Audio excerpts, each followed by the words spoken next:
Hi అందరికీ. ఈరోజు మనం భూమి మీదున్న ఒకే ఒక్క వింతైన అంతుచిక్కని ప్రదేశం గురించి మాట్లాడుకుందాం. అదే అంటార్క్టికా. ఎన్నో విపరీతాలకు, ఎన్నో రహస్యాలకు నిలయమైన ఆ మంచు ప్రపంచంలోకి ఓ ప్రయాణం చేద్దాం రండి.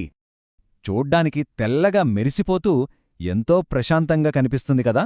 కాని ఆ మంచు పొరల కింద దాగి ఉన్న రహస్యాలు, వైరుధ్యాలు తెలిస్తే ఆశ్చర్యపోతారు. మంచు కింద అగ్నిపర్వతాలు, అసలు వర్షమే పడని ఎడారులు, ఇలాంటి వింతలెన్నో ఉన్నాయి. అవేంటో వివరంగా చూద్దాం. సరే, ముందుగా ఒక విచిత్రమైన విషయం చూద్దాం. ఇంత పెద్ద ఖండానికి అసలు అధికారికంగా ఒక టైమ్ జోన్ అనేదే లేదంటే నమ్ముతారా? నిజం. మరక్కడ సమయం ఎలా తెలుస్తుందంటారా? అక్కడ రీసెర్చ్ చేసే సైంటిస్టులు వాళ్ల దేశాల టైంనే ఫాలో అయిపోతారు. అదే వాళ్లకు ఈజీ అనమాట. ఇంకా విచిత్రమేంటంటే, అంత మంచున్నా కూడా దీన్ని ప్రపంచంలోనే అతిపెద్ద ఎడారి అంటారు. ఎందుకంటే ఇక్కడ వర్షపాతం చాలా తక్కువ. కొన్ని డ్రై వ్యాలీస్ అనే ప్రాంతంలో అయితే ఏకంగా 20 లక్షల ఏళ్లుగా వానచినుకు కూడా పడలేదట. ఇక ఇక్కడ ఎక్కువ కాలం ఉండాలనుకునేవాళ్లు ముందుగానే తమ అపెండిక్స్, వివేకదంతాలు తీయించుకోవాలి. ఎందుకంటే అక్కడ ఏమైనా ఎమర్జెన్సీ వస్తే హాస్పిటల్ సౌకర్యాలు ఉండవు కాబట్టి. ఇంకో విషయమేంటంటే ఇక్కడ పాములు, బల్లులు లాంటివి అస్సలు కనిపించవు. సరే, ఈ వింతల సంగతి పక్కన పెడితే అసలు ఈ ఖండం ఎంత పెద్దది, ఎంత భయంకరమైనది, ఆ విషయాలిప్పుడు చూద్దాం. జస్ట్ ఈ ఒక్క నంబర్ చూడండి, 90%. ఏంటిదనుకుంటున్నారా? మన భూమి మీద ఉన్న మంచినీటిలో, అవును మంచినీటిలో ఏకంగా 90% ఇక్కడే ఈ ఒక్క ఖండంలోనే గడ్డగట్టుకోపోయి ఉంది. అంటే భూమి మీద ఉన్న మొత్తం మంచులో 10 భాగాల్లో 9 భాగాలు ఇక్కడే ఉన్నాయన్నమాట. ఇక చలి అంటారా? ఊహించుకోవడానికే మనకు వణుకు పుడుతుంది. 1983లో రష్యాకు చెందిన వోస్టోక్ స్టేషన్లో భూమి మీదే ఇప్పటివరకు రికార్డైన అత్యంత తక్కువ టెంపరేచర్ నమోదైంది. ఎంతంటే -89.2 డిగ్రీల సెల్సియస్. అంటే మన ఎముకలు కూడా గడ్డకట్టేంత చలి అన్నమాట. ఒకవేళ ఈ మంచు మొత్తం కరిగిపోతే ఏమవుతుంది? ప్రపంచవ్యాప్తంగా సముద్రమట్టాలు ఏకంగా 55 మీటర్లు, అంటే దాదాపు 180 అడుగులు పైకి లేస్తాయి. దాని పర్యవసానాలు ఎంత భయంకరంగా ఉంటాయో మనం ఆలోచించలేం కూడా. ఇప్పుడు ఇంత చలిగా ఉంది కదా, కాని కొన్ని కోట్ల సంవత్సరాల క్రితం ఇదే ప్రదేశం పచ్చటి తాటిచెట్లతో వెచ్చగా ఉండేదంట. నమ్మగలరా? నిజమండి.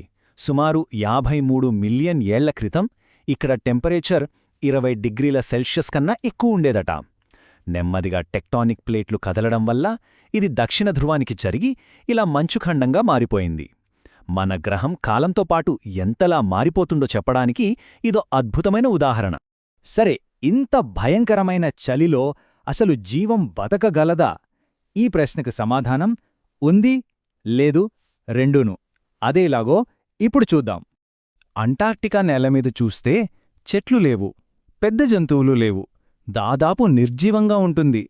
కాని అదే మంచు కింద సముద్రంలోకి వెళితే అక్కడొక అద్భుత ప్రపంచముంది. చల్లటి నీళ్లలో పోషకాలు చాలా ఎక్కువగా ఉండటంతో సీల్స్, తిమింగలాలు, మనకు ఇష్టమైన పెంగ్విన్లు అన్నీ అక్కడే జీవిస్తాయి. ఇంకో షాకింగ్ విషయం ఏంటంటే ఇవాళక్కడ ఒక్క పాము కూడా లేదు కదా. కాని పరిశోధకులు మంచు కింద తవ్వుతుంటే 14 కోట్ల సంవత్సరాల నాటి భారీ డైనోసార్ల శిలాజాలు దొరికాయి. అంటే ఒకప్పుడు ఇక్కడ డైనోసార్లు కూడా తిరిగాయన్నమాట. ఇది వినడానికే అద్భుతంగా ఉంది కదా.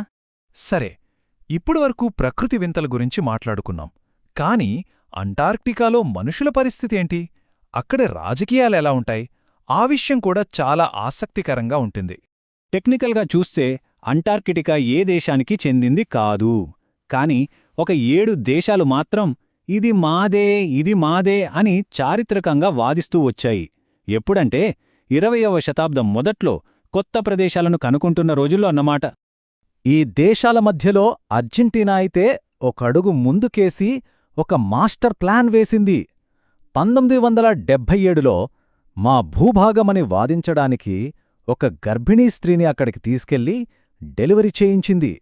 అలా ఎమిలియో మార్కోస్ పామా అనే వ్యక్తి అంటార్కిటికాలో పుట్టిన మొట్టమొదటి మనిషిగా రికార్డయ్యాడు. చూశారా? ఇది కేవలం ఒక జననం కాదు, ఇదొక పొలిటికల్ మూవ్.